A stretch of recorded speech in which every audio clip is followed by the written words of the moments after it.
Hi friends, welcome to Winmany Kitchen. எல்லாருக்கும் வணக்கம். Beans பொரியல், பீன்ஸ் முட்டை போட்ட பொரியல்.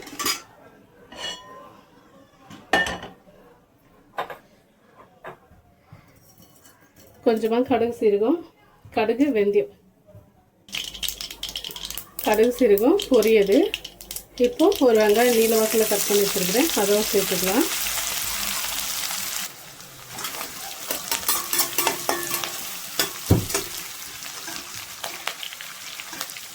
கொஞ்சமாக கருவேப்பிலை,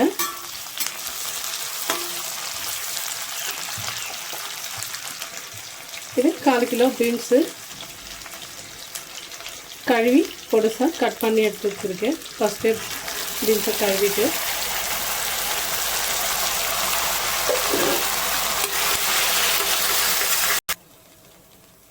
இப்போ கேஸை ஸ்லோ பண்ணிவிட்டு நான் ஒரு 2 நிமிஷம் இந்த மூடி போட்டு வைக்கிறேன். அது வரலாம் ஸ்லோவாக வதங்கும் போது கொஞ்சம் நமக்கு க்ளீனாக வெந்து வரும். ஏன்னா இதுக்கு அதிகமாக தண்ணி ஊற்ற மாட்டோம், சும்மா வேணும் போது லைட்டாக தெளிச்சிக்கலாம். அதே மாதிரி இந்த பொரியலுக்கு காஞ்ச மிளகாவோ இல்லை பச்சை மிளகா போட்டு செய்யும்போது நல்லாயிருக்கும். நான் இது ரெண்டுமே போட போகிறதில்ல, வெயிட் பண்ணி பார்க்கலாம்.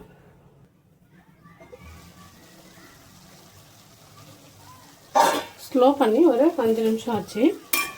இப்போ மிக்ஸ் பாருங்கள், நம்ம கழுவி எடுத்து வச்சுருந்து அதில் இருந்த தண்ணி தான், தண்ணி எதுவும் ஊற்றலை. கேஸ் ஆன் பண்ணுறது ஃபுல்லாக இவ்வளோ நேரம் ஸ்லோவாக இருந்தது. நம்ம ஸ்லோ பண்ணும்போது நிதானமாக காய் நல்லா வெந்து வரும், அதுக்காக தான். கொஞ்சமாக சால்ட்டு லைட்டாக தான் போட்டிருக்கேன், மிக்ஸ் பண்ணிடலாம். சால்ட்டு போட்டுவிட்டு ஒரு 2 நிமிஷம் இந்த மாதிரி மிக்ஸ் பண்ணிவிட்டு பாருங்கள், பீன்ஸ் வந்துட்டு நல்லா வெந்துடுச்சு. இந்த டைமில் நான் மிளகாய் தூள் சேர்த்துக்க போகிறேன்.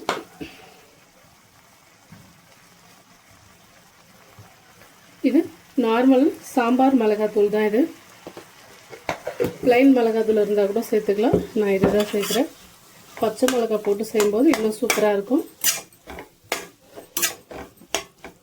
ஒரு 2 நிமிஷம் அப்படியே இருக்கட்டும். மிளகாத்தூள் போட்டு ஒரு 2 நிமிஷம் நல்லா வதங்கிடுச்சு. நான் இந்த டைமில் முட்டை சேர்த்துக்க போகிறேன்.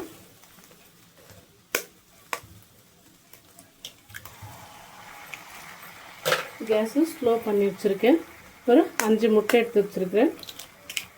இது சப்பாத்திக்கு சாம்பார் சாதத்தோடு எல்லாம் நல்லாயிருக்கும் இந்த பொரியல்.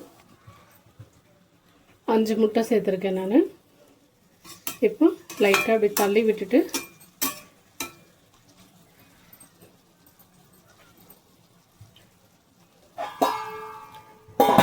கேஸு ஃபுல்லாக ஸ்லோ இருக்குது. ஒரு 5 நிமிஷம் கழித்து பார்க்கலாம். சால்ட் வந்துட்டு முட்டைக்கு தேவையானது அப்புறமா சேர்த்துக்கலாம். பாருங்க, ரசம் தாளித்து ரெடி பண்ணியாச்சு. பாருங்க, எல்லாம் நல்லா வெந்து வருது மேலே. இப்போ சாதம் இப்படி திருப்பி விட்டுக்கலாம்.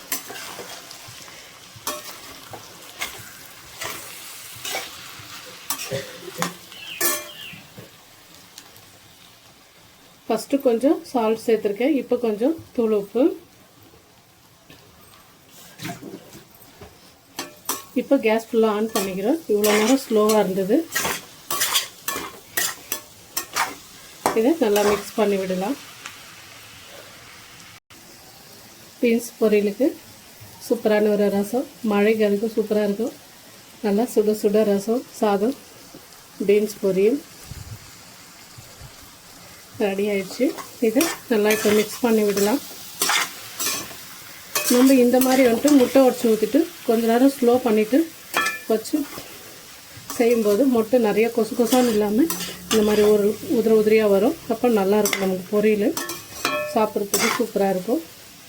இந்த பொரியல் சப்பாத்தி கூட நல்லாயிருக்கும். இந்த எல்லோ கருவு கொஞ்சம் வேகட்டும். இந்த மறுபடியும் கேஸ் ஸ்லோ பண்ணிவிட்டு ஒரு 2 நிமிஷம் இதை போட்டு வைக்கிறேன்.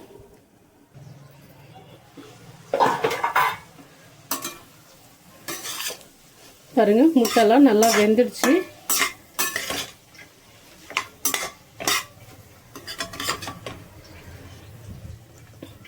பார்த்தீங்கன்னா இந்த மாதிரி மிளகாத்தூள் போட்டு செஞ்சாலும் கூட இந்த பொரியல் வந்துட்டு நல்லாவே இருக்கும். டேஸ்ட்டும் சூப்பராக தான் இருக்கும்.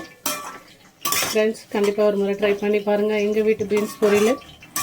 நீங்கள் இதோடய புது விதமாக எதனா செஞ்சால் எங்களுக்கு சொல்லுங்கள். இப்போ நாங்கள் ரசம் ரெடி ஆகிடுச்சு. சுட சுட சாதம் ரசம் போட்டு சாப்பிட போகிறோம்.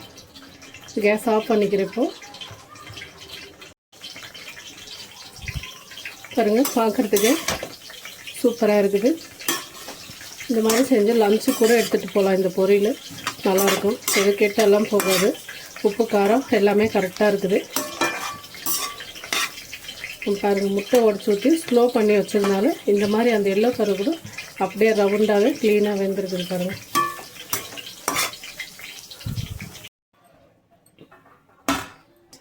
சுட சுட சாதம் ரசம்